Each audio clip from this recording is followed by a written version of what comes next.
नमस्कार दोस्तों, school education में आप सभी का हार्दिक स्वागत है। आज इस वीडियो में मैं आपके लिए लेकर आया हूं राजस्थान सामान्य ज्ञान से जुड़े अति महत्वपूर्ण सवाल।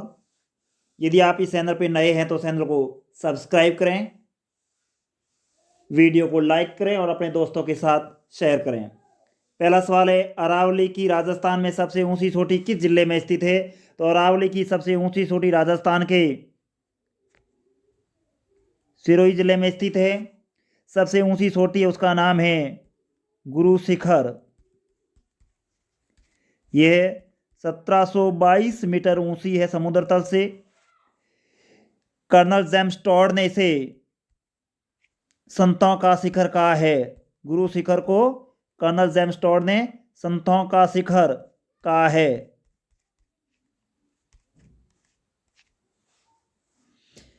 अगला सवाल है, गोगुंदा व कुंभलगढ़ के मध्य स्थित पठार है।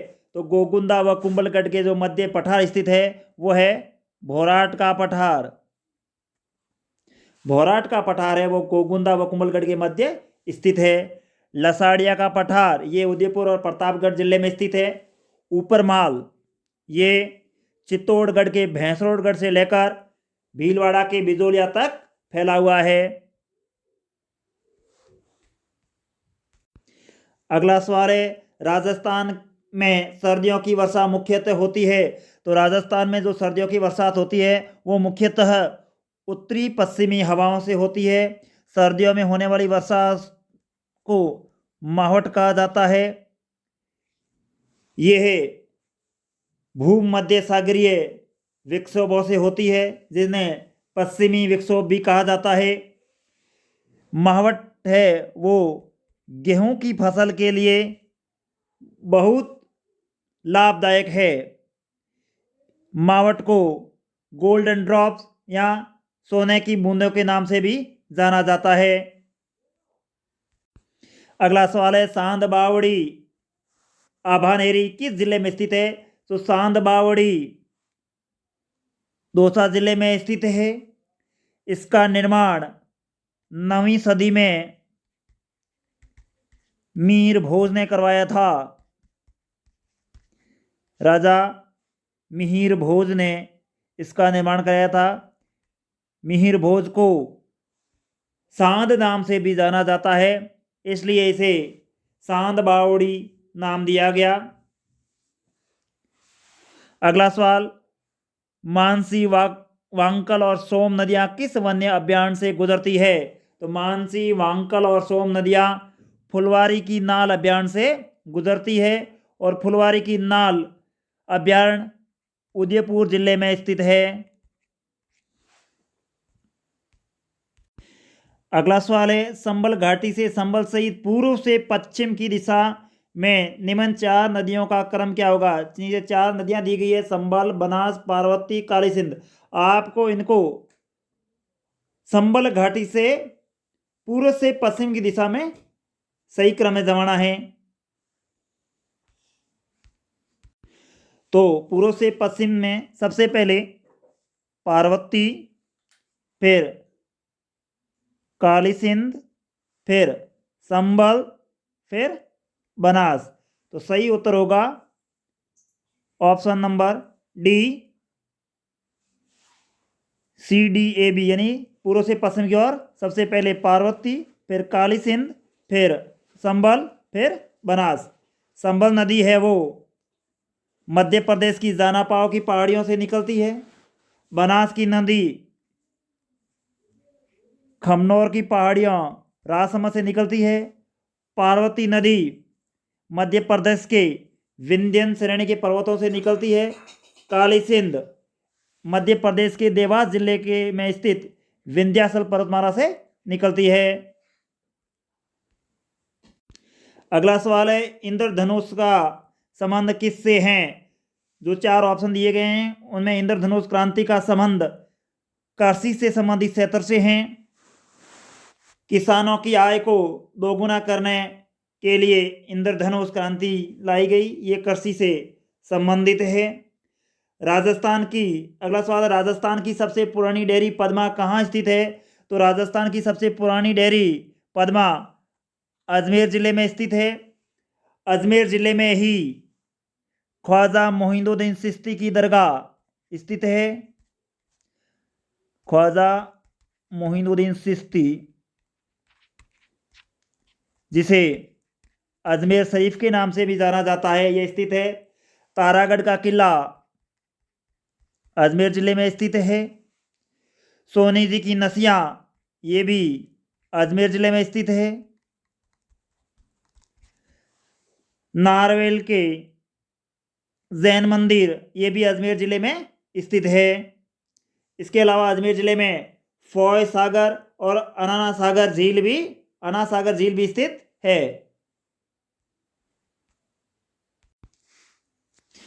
अगला सवाल है, राजस्थान में किस जनगणना वर्ष में सर्वाधिक जनसंख्या वृद्धि दर अंकित की गई? तो सबसे ज़्यादा जनसंख्या वृद्धि दर 1981 में दर्ज की गई। अगला सवाल, श्री सीमेंट का कारखाना कहाँ स्थित है? तो श्री सीमेंट का कारखाना ब्यावर में स्थित है। निम्बाहेड़ा में जेके सीमेंट का कारखाना है। गोटन में सफेद सीमेंट का कारखाना है। गोटन नागौर में स्थित है, जहां सफेद सीमेंट का कारखाना स्थित है। और कोटा में मंगलम सीमेंट, श्री राम सीमेंट के कारखाने स्थित है। आपको याद रखना है कि राजस्थान में सबसे पहले सीमेंट का कारखाना लाखेरी बूंदी में 1915 में स्थापित किया गया था। इस कारखाने से सीमेंट का उत्पादन 1917 से शुरू हुआ था। तो सबसे पहला कारखाना सीमेंट का लाखेरी बूंदी जो 1915 में स्थापित हुआ था, 1917 में उत्पादन शुरू हो गया। श्री सीमेंट का कारखाना ब्यावर में स्थित है। अगला सवाल, शेखावटी में कटराथल में अप्रैल 1934 में किसके नेतृत्व में 1000 जाट महिलाओं ने किसान आंदोलन में भाग लिया था? तो किशोरी देवी के नेतृत्व में हजारों जाट महिलाओं ने शेखावटी के कटराथल में किसान आंदोलन में भाग लिया था। नारायणी देवी, ये माणिक्यलाल वर्मा की पत्नी थी और स्वतंत्रता सेनानी रही। अगला सवाल है, किस देवी की आराधना में लांगुरिया गीत गाए जाते हैं? तो लांगुरिया गीत केला देवी की आराधना में गाए जाते हैं। केला देवी का मंदिर या केला देवी का मेला करौली जिले में लगता है, त्रिकुट पर्वत पर।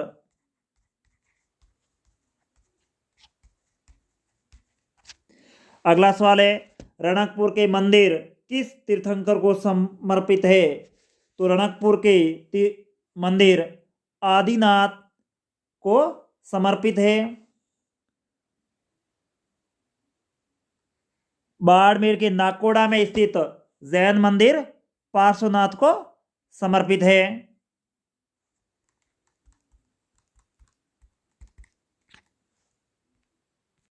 अगला सवाल, मूसी महारानी की छत्री कहाँ स्थित है? मूसी महारानी की छत्री अलवर में स्थित है। इसका निर्माण विनय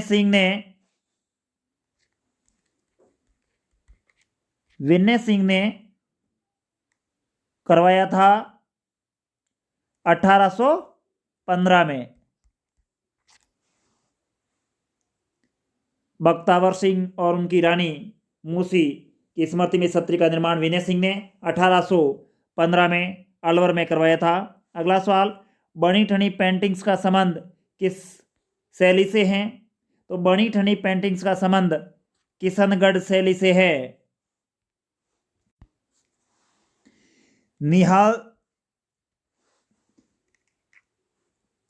निहाल चंद इस शैली का प्रमुख चित्रकार था, किशनगढ़ शैली का। अगला सवाल है, राजस्थान में उपसट मनाई जाती है।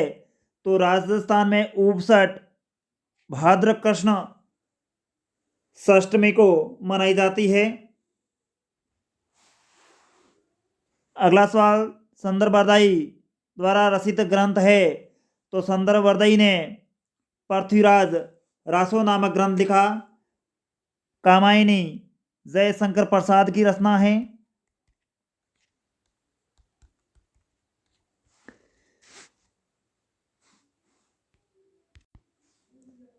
बादली की रचना सुंदर सिंह बिरकाली ने की थी। सुंदर सिंह बिरकाली ने बादली नामक ग्रंथ लिखा था।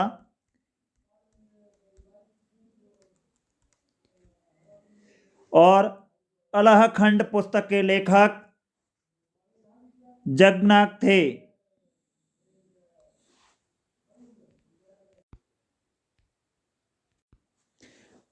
अगला सवाल है, किसी राज्य के प्रशासनिक पद सोपान के शीर्ष पर होता है। तो किसी राज्य के प्रशासनिक पद के सोपान शीर्ष पर होता है मुख्य सचिव। हाल ही में उषा शर्मा को राजस्थान का मुख्य सचिव बनाया गया है। उषा शर्मा को राजस्थान का मुख्य सचिव बनाया गया है।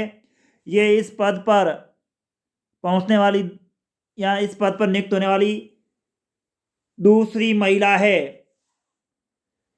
राजस्थान की पहली महिला जो मुख्य सचिव बनी थी वो थी कौशल सिंह। 2009 में मुख्य सचिव बनी थी। तो उषा शर्मा इस पद पर नियुक्त होने वाली दूसरी महिला है। अगला सवाल, कालीबंगा को सिंधु घाटी साम्राज्य की तृतीय राजधानी किसने कहा। तो विद्वान इतिहासकार दशरथ शर्मा ने कालीबंगा को सिंधु घाटी साम्राज्य की तृतीय राजधानी कहा है। कालीबंगा राजस्थान के हनुमानगढ़ जिले में घग्गर नदी के किनारे स्थित है। इसकी खोज 1952 में अमलादंद घोष ने की थी।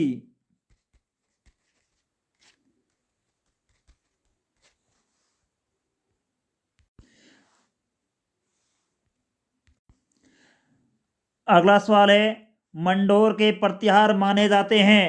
तो मंडोर के प्रतिहार क्षत्रिय माने जाते हैं। अगला सवाल है, अलाउद्दीन खिलजी की विजयों को कालक्रम के अनुसार व्यवस्थित कीजिए। तो 4 विजय जो अलाउद्दीन खिलजी ने राजस्थान में प्राप्त की थी, रणथंभौर, जालोर, चित्तौड़, सिवाना, उनको कालक्रम के अनुसार व्यवस्थित करना है। तो सबसे पहली विजय थी रणथंभौर की 1301 में। उसके बाद चित्तौड़ 26 अगस्त 1303। 26 अगस्त 1303 में चित्तौड़ पर विजय प्राप्त की थी अलाउद्दीन खिलजी ने। सिवाना 1308 में, जालोर 1311 में। तो कालक्रम के हिसाब से सबसे पहले रणथंभौर, उसके बाद चित्तौड़, उसके बाद सिवाना, उसके बाद जालोर। तो अपना ऑप्शन सही है, ऑप्शन डी। सबसे पहले रणथंभौर में विजय प्राप्त की थी 1301 में, उसके बाद 1303 चित्तौड़ में, उसके बाद सिवाना में 1308 और जालोर में 1311। जब अलाउद्दीन खिलजी ने विजय प्राप्त की थी तो रणथंभौर का शासक राणा हमीर था।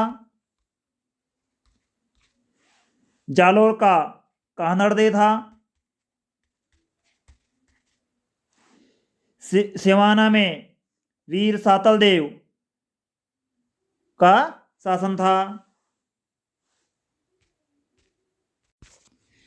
जब अलाउद्दीन खिलजी ने चित्तौड़ पर आक्रमण किया था तो प्रसिद्ध कवि और इतिहासकार अमीर खुसरो उनके साथ था। कई बार सवाल पूछा जाता है कौन सा विद्वान और कवि अलाउद्दीन खिलजी के चित्तौड़ आक्रमण के समय उनके साथ था, तो वो था अमीर खुसरो। अगला सवाल है मालदेव के पश्चात मारवाड़ का शासक बना, तो मालदेव के पश्चात संदरसेन मारवाड़ का शासक बना। इसे मारवाड़ का प्रताप भी कहा जाता है। मारवाड़ का प्रताप राव संदरसेन जो मालदेव के पश्चात मारवाड़ का शासक बना था। अगला सवाल है हल्दी घाटी के युद्ध को किस विद्वान ने खमनोर का युद्ध कहा है, तो हल्दी घाटी के युद्ध को खमनोर का युद्ध अबुल फजल ने कहा था। बंदायूनी ने इसे गोगुंदा का युद्ध कहा।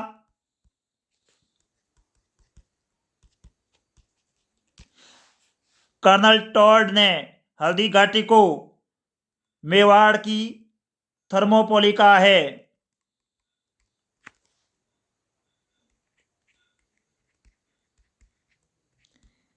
याद रखना खमनौर का युद्ध हल्दी घाटी को अबुल फजल ने कहा है, गोगुंदा का युद्ध बदायूनी ने कहा है, मेवाड़ की थर्मोपोली हल्दी घाटी को कर्नल जेम्स टॉड ने कहा है।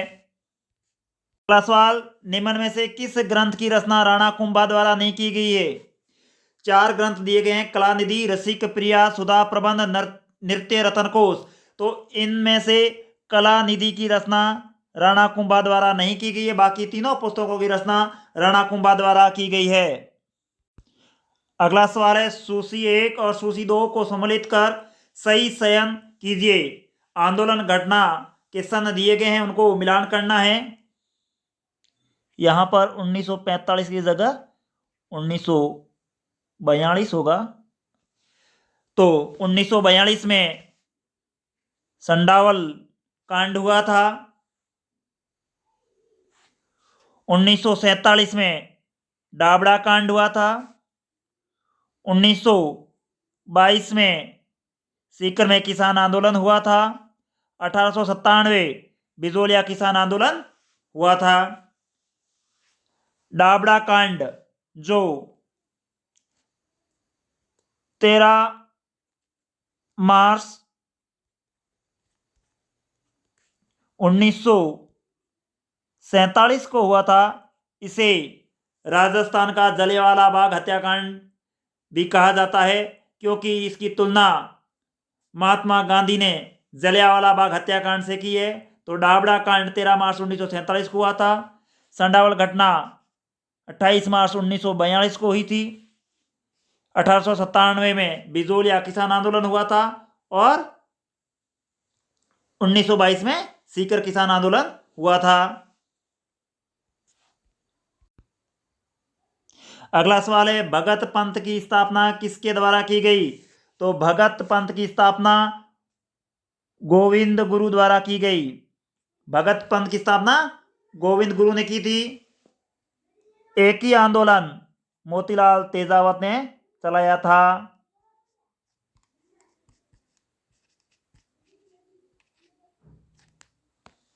अगला सवाल है 1919 ईस्वी में राजस्थान सेवा संघ की स्थापना कहाँ हुई, तो राजस्थान सेवा संघ की स्थापना 1919 में हुई थी।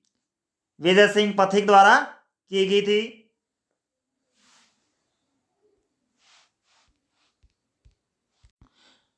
अगला सवाल 1857 में अहुआ के किस ब्रिटिश पॉलिटिकल एजेंट की हत्या कर दी गई थी, तो 1857 में अहुआ के British political agent mock mason की हत्या कर दी गई थी। अगला सवाल बांगड़ के गांधी के नाम से विख्यात है, तो बांगड़ के गांधी के नाम से भोगीलाल पंड्या को जाना जाता है। मोतीलाल तेजावत इन्हें आदिवासियों का मसीहा कहा जाता है। आदिवासियों का मसीहा मोतीलाल तेजावत। हरिदेव जोशी इन्हें राजस्थान का चाणक्य कहा जाता है। राजस्थान का चाणक्य हरिदेव जोशी, जो राजस्थान के 3 बार मुख्यमंत्री रहे हरिदेव जोशी। माणिक्यलाल वर्मा इन्हें मेवाड़ का गांधी कहा जाता है। माणिक्यलाल वर्मा को मेवाड़ का गांधी कहा जाता है। तो इस सवाल में देखिए बांगड़ के गांधी भोगीलाल पंड्या, मोतीलाल तेजावत आदिवासियों के मसीहा, हरिदेव जोशी राजस्थान के चाणक्य, माणिक्यलाल वर्मा मेवाड़ के गांधी। इस प्रकार आज का वीडियो यहीं समाप्त होता है। यदि आपको वीडियो पसंद आया तो वीडियो को लाइक करें, अपने दोस्तों को साथ शेयर करें, इस चैनल को अवश्य सब्सक्राइब करें। धन्यवाद।